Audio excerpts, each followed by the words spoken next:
பார்த்த உடனே கூழ் சாப்பிட்ணுன்னு தோணுது. ஆனால் இருந்தாலும் நான் சாப்பிட்டேன். என்ன ஒரு கை கொடுக்குறாங்க மாங்காய் வேணாமா?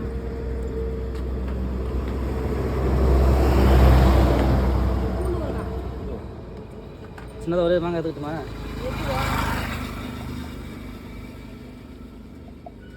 புளிக்குதா? கம்மியாக தான் இருக்கும் ஊற்றுவேன். புளிப்பாயிடுச்சு. மாவு கரெக்டாக ஊற்றிடுவேன். கொஞ்சம் லேட் ஆயிடுச்சு நீ ஊற்றுறதுக்கு. கொஞ்சம் புளிப்பாயிடுச்சு.